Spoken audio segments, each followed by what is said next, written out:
ఎంత సమ్మతి నీకు అవసరము అంటే, ప్రసంగి కూడా జ్ఞాని అయిన సొలొమోను 4వ అధ్యాయంలో 9వ వచనములో 10వ వచనములో ఏమని చెబుతున్నాడో తెలుసా? ప్రసంగి చదువుతారా? 4, 9వ అధ్యాయము 10వ వచనం త్వరగా. ఇద్దరి కష్టము చేత ఉభయులకు మంచి ఫలము కలుగును, కనుక ఒంటి వాడై ఉండుట కంటే ఇద్దరు కూడి ఉండుట మేలు. బాగా అండర్లైన్ చేసుకోండి. ఇక్కడ మరొకసారి చదువుతావా ఆ వచనము? ఇద్దరి కష్టము చేత ఉభయులకు మంచి ఫలము కలుగును. అక్కడ ఆగు, తర్వాత చదువుదు కానీ. ఇక్కడ ఏమని రాయబడుతుంది? ఇద్దరి కష్టముల చేత ఉభయులకు మంచి ఫలము కలుగుతుంది. ఏంటి దీని అర్థము? కష్టము ఒకరిదిగా కాకూడదు. కొంతమంది అంటారు ఏమని, మా కుటుంబాన్ని మొత్తము నా కొడుకు ఒక్కడే 2 రెక్కల మీద మోస్తున్నాడమ్మా, 10 మంది కూర్చొని తింటున్నాము, ఒకడు కష్టపడి పని చేస్తున్నాడు. ఒక్కడు కష్టపడి పని చేసే కుటుంబంలో కష్టాలు ఉంటూనే ఉండవా? అందుకని అంటున్నాము, ఒక్కడు కష్టపడితే ఇంతమంది తిని కూర్చుంటున్నాము. కానీ ఇక్కడ బైబిల్లో ఏముంది? ఇద్దరు కష్టపడితే ఉభయులకి ఏమవుతుందంట? మంచి జరుగుతుంది, మంచి ఫలము అనుభవిస్తారు. అంటే ఇద్దరు కుటుంబంలో ఉన్నప్పుడు, భార్యాభర్తలు ఇద్దరు కష్టపడి పని చేసుకుంటూ ఉంటే, ఇద్దరు కష్టపడి ఉద్యోగాలు చేసుకుంటూ ఉంటే వారిద్దరికీ ఏముంటుంది?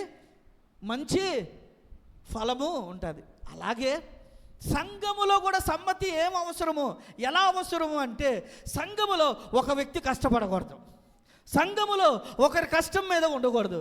ప్రతి ఒక్క వ్యక్తి సమ్మతించి కష్టపడిన ఎడల, ప్రతి ఒక్క వ్యక్తి సమ్మతించి ప్రభువు పని చేసిన ఎడల, ప్రతి ఒక్క వ్యక్తి సమ్మతించి దేవుని పనిలో ముందుకు వెళ్ళిన ఎడల అందరికీ ఏమవుతుంది? మంచి జరుగుతుంది. ఇద్దరు వ్యక్తులు కలిసి ప్రార్థన చేయకపోతే అద్భుతాలు ఎలా జరుగుతాయి? ప్రార్థించుటలో సమ్మతి ఉండాలి, సంఘ కార్యక్రమాలలో సమ్మతి ఉండాలి, ప్రభువు సేవలో సమ్మతి ఉండాలి. ఇద్దరుగా, ముగ్గురుగా సంఘమంతటి కలిసి కష్టపడగలిగితే ఆ సంఘము మంచిగా అభివృద్ధి చెందుతుంది, ఫలభరితముగా ఉంటుంది. ఇద్దరు ముగ్గురుగా మనము కలిసి మన కుటుంబ అవసరాల కొరకు ప్రార్థన చేయగలిగితే అందరికీ క్షేమము కలుగుతుంది. అందుకనే కీర్తనకారుడు కూడా ఏమంటాడు? సహోదరులు ఐక్యత కలిగి ఉండుట ఎంత మేలు, ఎంత మనోహరము. మనం ఐక్యత కలిగి ఉండాలి. సమ్మతి ఐక్యతనిస్తుంది.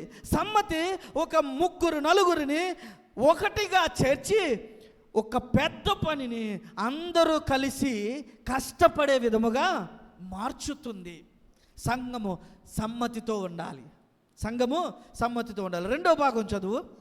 2వ భాగం, గనుక ఒంటివాడై ఉండుట కంటే ఇద్దరు కూడి ఉండుట మేలు. నీ జీవితంలో మేలు ఏందో తెలుసా? ఒంటరిగా నీ ఆత్మీయ జీవితం ఉండకూడదు, ఒంటరిగా నీ విశ్వాస ప్రయాణం ఉండకూడదు, ఒంటరిగా నీవు దేవునితో వెంబడించాలనుకోవటం మంచిది కాదు.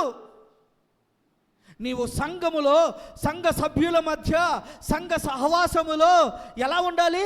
2, 3 కూడి ఉండుటము మేలు. ఒంటరిగా ఉండకూడదు, 3, 4 కూడి ఉండాలి, మేలు. మనం ఆదివారము 3, 4, 5, 10 మందిగా కలుసుకుంటున్నాము. ఎంత మేలో తెలుసా ఇది?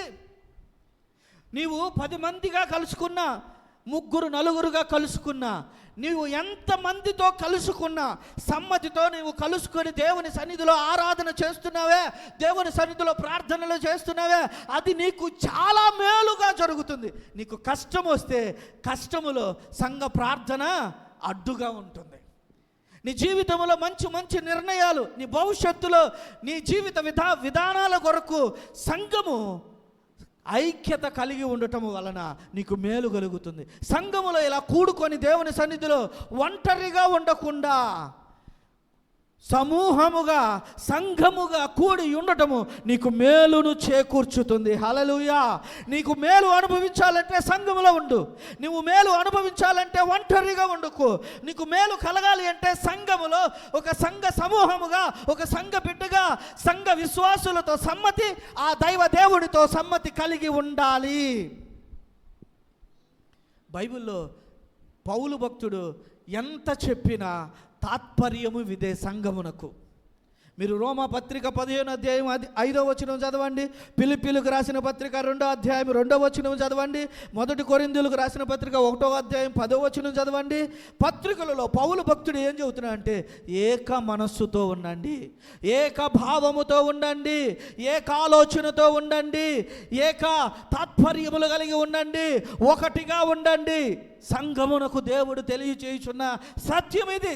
సమ్మతించిన ఎడల భూమి మీద మంచి పదార్థములను నీవు అనుభవించదవు. సమ్మతించి ఒంటరిగా ఉండక కూడి ఉండుట వలన, సంఘముగా కూడుకొని ఉండుట వలన నీకు మేలు కలుగుతుంది. హల్లెలూయా.